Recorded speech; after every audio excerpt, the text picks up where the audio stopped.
Hey, this is Rick with Social Good Software. I wanted to go ahead and put this video together for you to share with you the membership portal merging options that we have available for the membership portal. Now, these options are a great handy way for you to be able to deal with duplicate data that's coming out of Altru into the membership portal. And what I'm going to do here is I'm going to explain to you what each of these options are, and then I'll share with you some insight as far as how to choose which option versus another option. So why is it that you need to choose the merging option for records? Well, inside of Altru, the way the membership portal works, it looks up constituents based on their primary email address. So if there is multiple records with the same primary email address, we don't know which record to display on the membership portal side. So with these merging options, we give you 3 different ways to deal with that case of having records that have the same email address as the primary email address, and then we can choose what to do with those records. Sometimes this could be a husband or a wife. This time it could be a husband, a wife, and kids all sharing the same email address, or this sometimes can be an organization with multiple records on people and they're all sharing the same email address. Ideally, we want to keep all of our data with one email address to one constituent record, and if we simply don't have a email address to attach to the record, we just simply don't attach an email address. As simple as that, instead of attaching wrong email addresses to wrong constituent records. So we provide you 3 handy ways for you to be able to deal with those duplicate scenarios inside the membership portal, and that's what I'm going to be sharing with you here today. So let's go ahead and dig here into each of the options. I'll go through detail through each of the options, but here they are. Option number 1 allows you only a selected group of people to have access to the membership portal. So that's option number 1. Option number 2 allows everyone to have access to the membership portal with duplicate merging. And then finally, option number 3 is allows everyone to have access to the membership portal without duplicate merging. So let's go ahead and start with the first one here. And option number 1 allows you to only have a selected group of people have access to the membership portal. And the way it works here is, you can see here, Jane goes ahead and logs into the membership portal. Here she is. She goes ahead and logs in with jane@gmail.com. Then there's a custom query that you write inside of Altru with a group of selected people.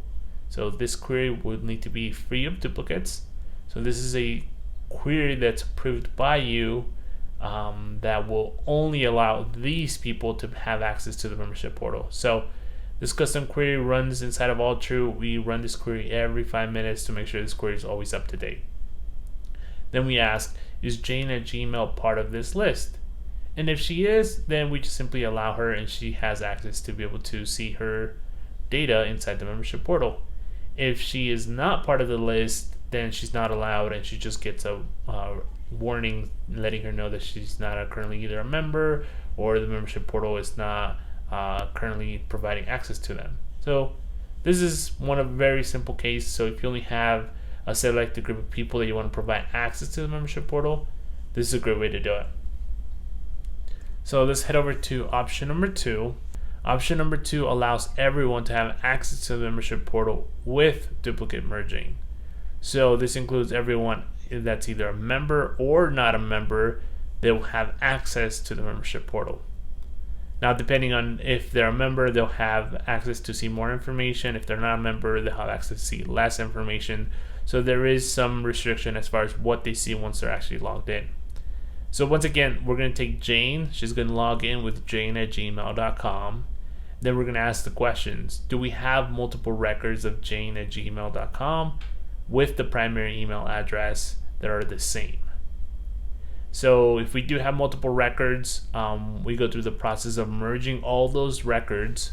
So she goes here. She does have multiple records. Then we merge all of those records into one record. So if there's sales orders in both of them, we would combine them in one of them.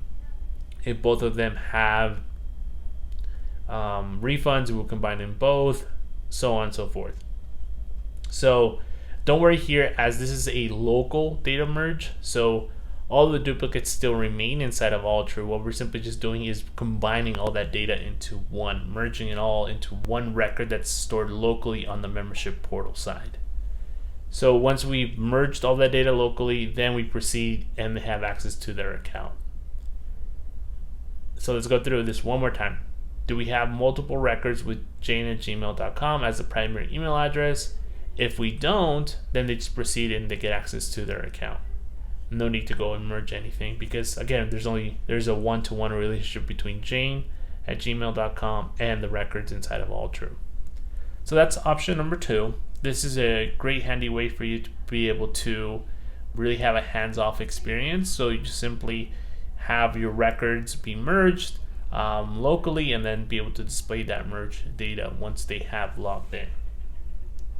So let's go head over to option number 3. Now option number 3 allows everyone to have access to the membership portal without duplicate merging. So let's just take it from the top here. Jane logs into the membership portal. She logs in with jane@gmail.com. Then we ask the same question.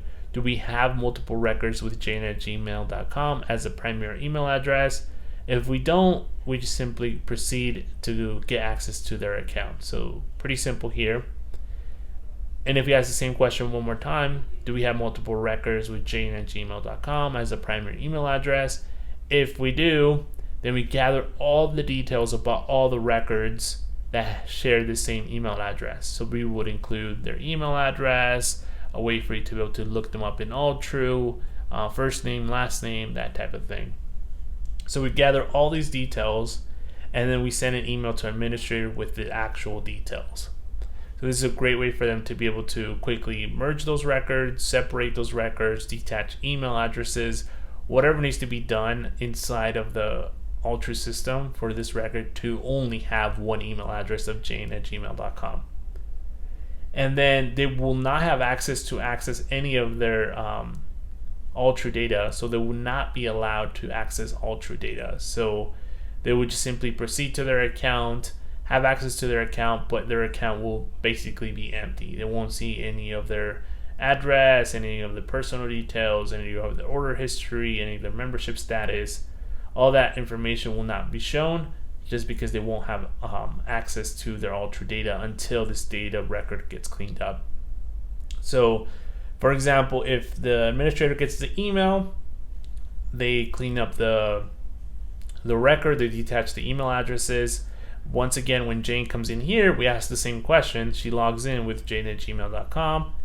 Do we have multiple records of jane@gmail.com as a primary email address? We don't, because they were cleaned up. Then they can proceed to their account, and then once again they have access to their AllTrue data. So those are the final 3 options. Here they are, just as a quick recap. We allow a selected group of people to have access to the membership portal. That's option number 1. Option number 2, allow everyone to have access to the membership portal with duplicate merging. This is the most hands-free solution that we offer. Then option number 3 is allow everyone to have access to the membership portal without duplicate merging. And this is the option that does require some work from your administrators to be able to merge those records together. So there's no right or wrong answer for choosing these options. So when you're thinking of what option to choose, you have to think about your data and how that data is actually going to be presented. So you have to be thinking about the current state of your data, how that data was inputted, and which of these options will work out the best for you. Typically, I like to recommend option number 2, but for some organizations it makes most sense to start with option number 3 and then slowly migrate to option number 2. And in some cases, option number 1 is the best option for some organizations that have a very selected group of people that they only want to provide access to them. So it all depends on the type of organization you have and the restrictions or requirements you need. So that's going to go ahead and do it here for me. If you have any questions, please feel free to reach out. We're always happy to help.